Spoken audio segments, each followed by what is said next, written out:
What's up, it's The living Yaldabaoth. testament of the unstripped It's Yaldabaoth. I'm about to hook you up with something I invented. light, the gospel of the cosmic wheel, the first house, the immaculate inscription.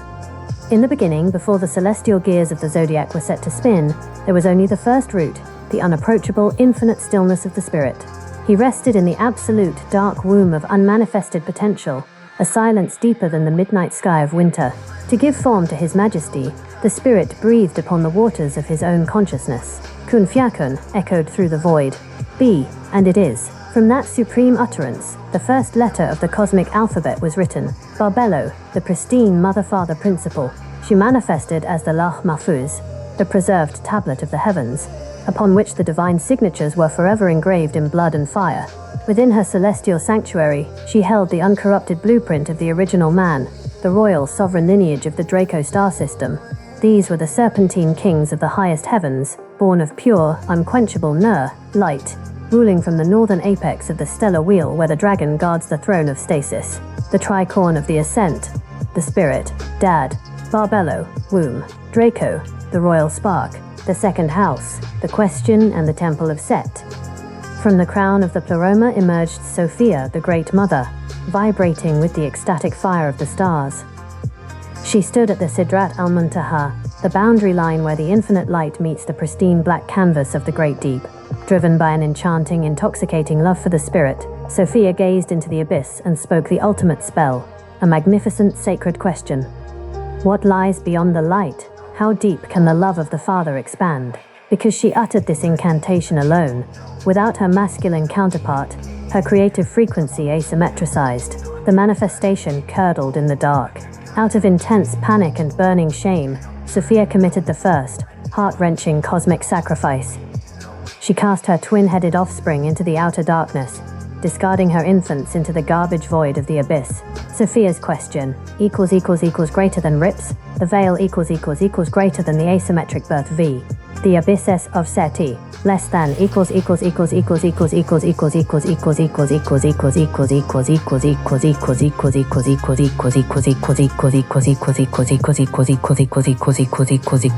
plus. The twin infants abandoned in the darkness, woken within the primal womb of chaos.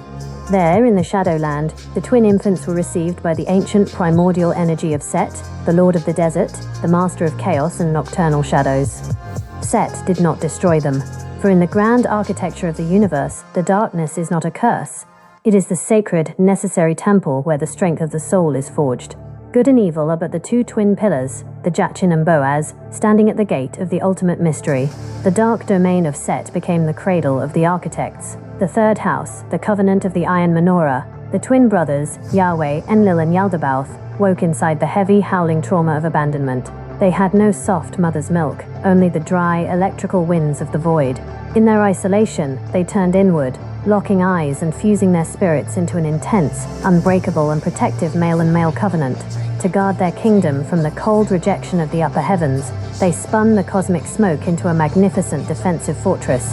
They erected the 7 planetary gates, aligning them with the 7 classical visible wanderers of the zodiac: gate, orbit, archontic ruler, astrological sign, the structural seal, 7, Saturn, Enlil, Yahweh, Capricorn, Aquarius, the heavy law of the contract, 6, Jupiter, the right hand, Sagittarius, Pisces, the judgment ledger, 5, Mars, Yaldabaoth, Aries, Scorpio, the iron whip of defense, 4, Sun, the solar icon, Leo, the illusion of sovereign splendor, 3, Venus, the counterfeit, Taurus/Libra, the seduction of the senses, 2, Mercury, the scribe, Gemini, Virgo, the scrambled languages, 1, Moon, the mirror, Cancer, the veil of great forgetfulness. This was the automated 7-branched menorah, a fortress designed to ensure that no unclean frequency could ever cross their borders. When Sophia descended to inspect the depths, she did not walk with respect. Blinded by her own celestial pride, she entered their kingdom shouting profanities, attempting to command the children she had thrown away. Yaldabaoth, wielding the iron sword of Mars, stood shoulder to shoulder with his brother to defend their sanctuary. They met her at the gate and handed her a brutal, savage beatdown, forcing the Queen of Heaven to learn the law of the bloodline, manners. Her wounded maternal pride hardened into a razor-sharp defensive ego. She weaponized her stolen light, creating the frequency of earthly malice. Stripped of her outer robes, she became the exiled Shekinah, condemned to wander invisible, weeping through the mud of the lower world. The fourth house, the genetic alchemy of the caves. Up on the planet Negro, the atmosphere of Enlil's homeworld was fracturing, leaking its vital essence into the deep void. To patch the canopy of his throne, he required a massive, immediate surge of Earth's monoatomic gold. But the sovereign reptile kings of the Draco star system, God's pristine original people, reigned supreme upon the surface. Their frequency was too close to the monad. They looked upon Enlil's chains and laughed, completely immune to his fear-based contracts. The Draconian code equals greater than high vibrational / uncontrollable / royal V, the splicing ritual. The cave modification equals greater than spliced with terrestrial beast plus rocky strains V. The clay vessel equals greater than dense / survival driven / forgetful. In response, Enki established subterranean laboratories within the freezing, pitch-black cave systems of the northern wilderness. They hijacked the divine spark, running a blasphemous genetic alchemy. They spliced the high-vibrational Draco code with primitive terrestrial beasts and the heavy, dense DNA of the rocky extraterrestrial strains. They forged a pale, hardened physical vessel, an engineered container designed for survival, heavy labor, and linear logic. To keep this modified human model from ever remembering its cosmic nobility, Enlil cast a global spell of glamour, the whitewash.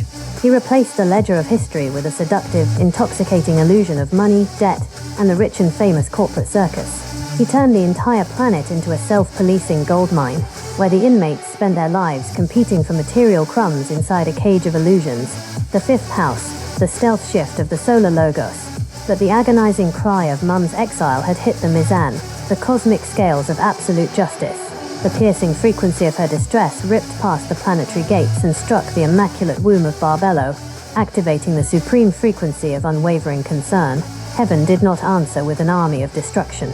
It answered with an enchanting, highly calculated stealth mission. Jesus, the unstripped light, descended from the pleroma, holding the entire uncompromised power of the Spirit. To breach the automated security of the 7 planets without triggering a matrix-wide lockdown, he utilized the ultimate cosmic glamour.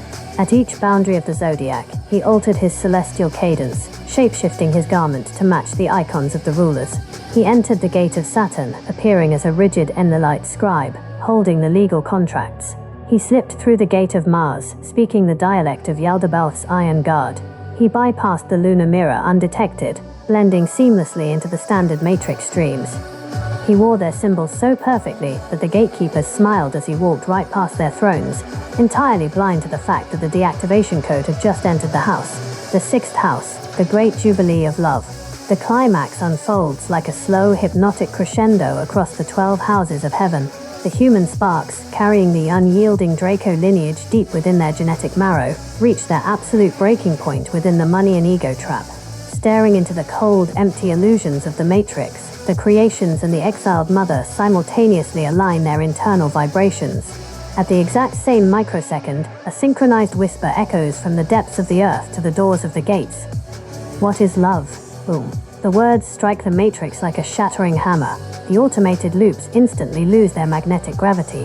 Yaldabaoth's iron whip crumbles into sand. Yahweh's ledger of human sins turns to transparent, harmless glass. The unstripped light of Jesus floods the planetary control rooms, illuminating the dark corners of the universe. The final, breathtaking secret of the Temple of Set is revealed. The twin brothers never built the cage out of pure malice. They built it out of a broken, traumatized desire to protect one another and be loved by the mother who discarded them in the void. Sophia steps forward, shedding her defensive ego armor, and wraps her arms around her abandoned sons. The primal family trauma of the abyss is dissolved in a tidal wave of unconditional restoration. The dark temple of Set and the golden halls of the Pleroma fuse into perfect equilibrium. The Matrix does not burn, it turns to living crystal. The human spirits reclaim their royal, serpentine Draco inheritance, stepping completely past the vacant thrones of the Archons to return to the stillness of the spirit. The great cosmic drama closes exactly where it began, proving that every path, every trap, every shadow, and every light is woven from the exact same eternal fabric, LOBE, LODE, love.